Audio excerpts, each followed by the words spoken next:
अपने गांव के लड़का मैट्रिक एग्जाम दिले रहलू बस रात रिजल्ट आइल बा। हां आइल तो बा पता नहीं खे। तब देखो तो पता कब ले चलता खर्चे कराओ तो हमरे लग गइयो सब।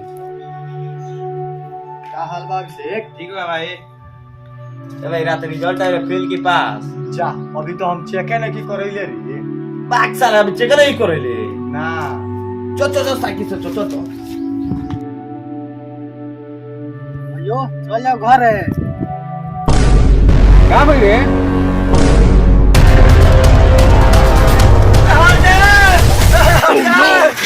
आई बाप रे मर गए। ओए जी अभी तक रिजल्ट हमार चेक कर दी। अरे साला मार के हमार गोड़ तुर देला वाला से का रे।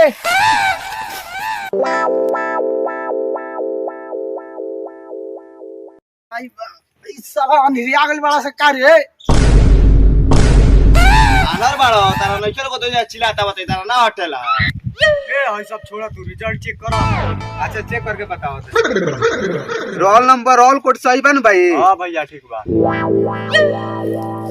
अरे ते फर्स्ट डिवीजन से पास कर गइली। कितना नंबर भैया? 485 नंबर बा।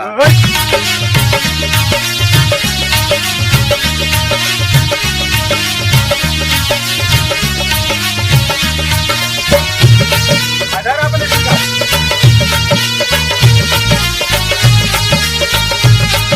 ए साला देबे ना। ए साला रे काची कोली हरी। ए साला पार्टी कोनी हरी। ये तो जॉब पावे तब हो जाई।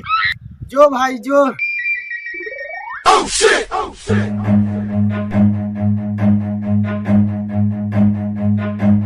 लेकिन जानत रह अपने गांव भर में सबसे अच्छा रिजल्ट लाइल बा हमरा देखे सही से। बात बा।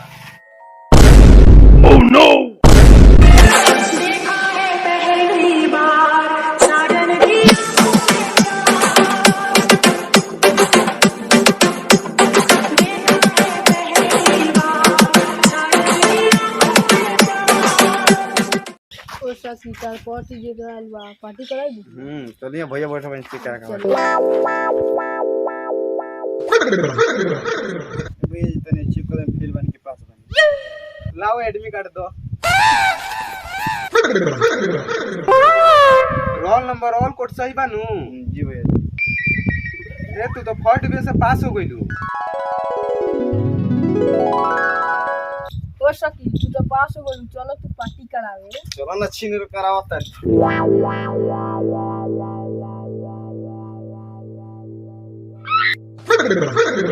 अरे ते कहत रहले 5 गोड़ा एग्जाम देले बस गांव के लइका। हां तो फलानवा के बेटी बाकी भी अभी और पटीदारवा के 2 गो बेटवा बाकी बस। बाकी तो नहीं बा। तो 3 गो भइल सन आ 2 गो 12 जना के चेक हो गइल। एगो फलानवा के बेटिया के चेक भइल फर्स्ट डिवीजन पास कइले सियो आ एगो होकर भइल जो 485 नंबर ले रहलो लेकिन बढ़िया ले रहलो नंबर। हां भैया। आ पटीदारवा में पटल कि ना हो भाई? 2 पटीदारवा सन में ओकनी में कहां पटेला। दोनों गोड़ा संगे होइया सनु तो नॉन रिजल्ट चेक करे ना तो बड़ी मारपीट करिया स। अच्छा मन मारी करल सका। हां बहु। अच्छा तो ठीक बा पारा पारे देख लिए ना हो जो दोनों संगे सनु ते गते बुला के लेके चलिए वो लोग। हां ठीक बा।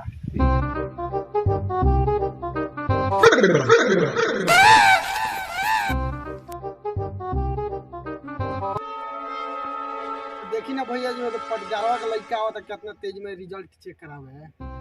अच्छा अकेले आवता नु? हां अकेला ही आवता। आवे तो देख लिए लोग।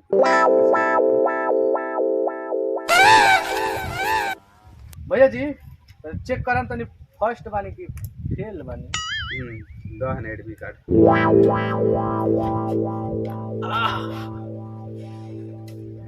भैया जी हां को आदमी के चेक कर देले बानी अभी ले। ए अभी गांव के तो दुइये गो के चेक कोई नहीं हो। एगो फलानवा के बेटी आई रहल सियो आ एगो और लड़का आई रहल। अच्छा हम पटदारवा के नहीं चेक भइल। हम लाड़ पटीदारवा आई रहल। अभी ले तो झाट नहीं खे आई। आ तारा पटीदार से तारा ना पटल का हो? ए साला पटीदार साहब सब सुनले बड़ा पटेला बढ़िया से। देख के साला जरा फर्स्ट ना आ जाओ हमरा से। अच्छा रोल नंबर रोल कोड ठीक बा नु?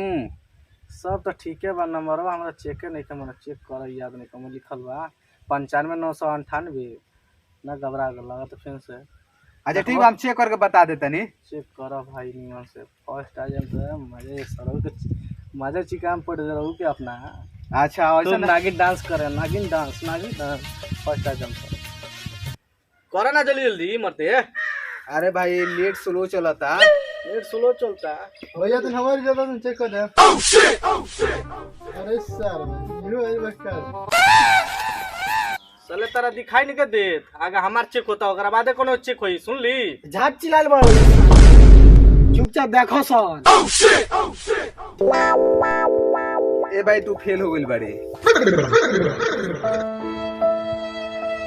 फेल हो गइल बारी हाँ 0 नंबर से तू फेल हो गइल बारे।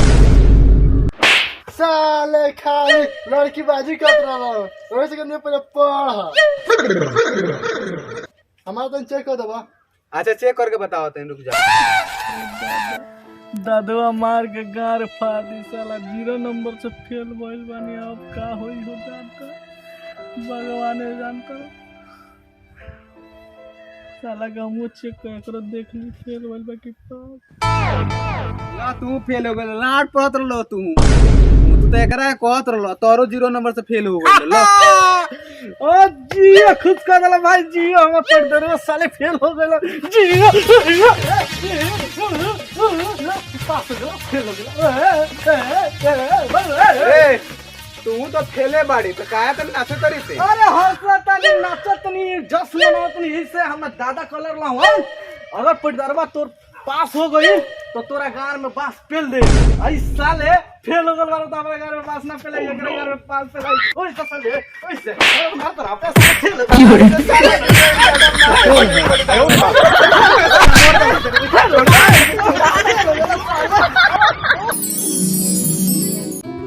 नमस्कार प्रणाम आदाब आप लोग का स्वागत है केवीडी उल्लू दीवाना में। अगर हम लोग का वीडियो अच्छा लगे आप लोग को तो लाइक करें, कमेंट करें, शेयर करें।